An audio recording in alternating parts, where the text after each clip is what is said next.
आप सभी का एक बार फिर स्वागत है द इंकलाब टाइम्स में और मैं हूं आपके साथ फरहान। नेपाल और भारत को लेकर इस वक्त रिश्ते कैसे हैं ये हम सभी को पता है। किस तरह नेपाल ने हमारे 3 क्षेत्रों को अपने मानचित्र में दर्शा दिया है यह भी हमें पता है। भारत सरकार ने अब तक किसी भी प्रकार की प्रतिक्रिया नहीं गई है, यह बात भी सबके सामने है। फिर चाहे चीन को लाल आंखें दिखाने की बात हो या फिर नेपाल या फिर अब देश को प्रगति की ओर ले जाने की बात हो, इस वक्त मौजूदा सत्ताधारी दल इन सभी वादों को पूरा नहीं करते हुए नजर आ रहा है। यानी कि वादा खिलाफी हो रही है। जो वादे हमसे किए गए थे कि भारत को एक सशक्त देश के रूप में उभारना है, वह वादे कहीं ना कहीं जुमले के रूप में सामने आ रहे हैं। लेकिन मौजूदा समय में नेपाल के नागरिक जिस काम को करते नजर आ रहे हैं, क्या भारतीयों में इतनी हिम्मत है? सोचने वाली बात है।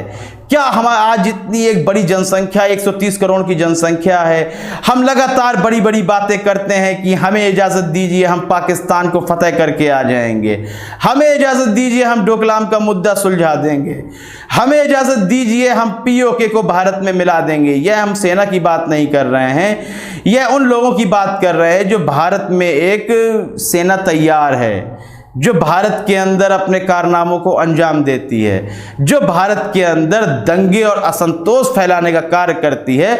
हम उन लोगों से के संबंध में यह बात कहते हुए नजर आ रहे हैं। लेकिन मौजूदा समय में हम बात करेंगे नेपाल की। नेपाल में राष्ट्रवाद को मुद्दा बनाकर केपी ओली ने एक बड़ा फैसला लिया जो कि एक गलत फैसला था, और अपने वर्चस्व को बढ़ाने के लिए उन्होंने मानचित्र में भारत के 3 क्षेत्रों को ही रख दिया। उनको लगता था कि उनका वर्चस्व बढ़ेगा, बिल्कुल बढ़ा होगा और आने वाले समय में शायद उनको इस बात का फायदा भी मिलेगा, लेकिन मौजूदा समय में तो बिल्कुल भी नहीं। नेपाल में कोरोना संकट को लेकर पूरा विश्व ही प्रभावित है, तो कोरोना संकट को लेकर, गिरती अर्थव्यवस्था को लेकर नेपाल के काठमांडू में, और काठमांडू में जगह है बनेश्वर, तो काठमांडू के बनेश्वर में छात्रों का बहुत बड़ा संगठन निकल आता है, आम व्यक्ति भी निकल आते हैं और एक बहुत बड़ा आंदोलन चल रहा है प्रधानमंत्री केपी ओली के खिलाफ। इस बात को लेकर कि नेपाल आखिर निचले पायदान पर क्यों जा रहा है, वहां की अर्थव्यवस्था क्यों नहीं सुधर रही है, कोरोना संकट के बाद अर्थव्यवस्था और खराब हो गई है, ना ही रोजगार है ना ही शिक्षा को लेकर किसी प्रकार के ठोस कदम उठाए गए हैं। यह सवाल करते नजर आ रहे हैं नेपाल के लोग, नेपाल के छात्र, नेपाल की आम जनता जो कि वोट देती है। लेकिन हमारे यहाँ की जनता को सांप सूंघ गया है, लकवा लग गया है, बिल्कुल समझ में नहीं आ रहा है। अर्थव्यवस्था लगातार गिरती जा रही है, कच्चे तेल के दाम भी आधे से ज्यादा कम हो गए हैं, लेकिन तेल की कीमतों में लगातार इजाफा होता जा रहा है। लेकिन कसम खाकर बैठी है यहाँ की जनता और अंधभक्त कि हम सड़कों पर बिल्कुल नहीं निकलेंगे, सरकार से सवाल नहीं करेंगे, भूखे मर जाएंगे, पैदल चलते चलते जान चली जाएगी, लेकिन सरकार तो आएगी मोदी सरकार ही।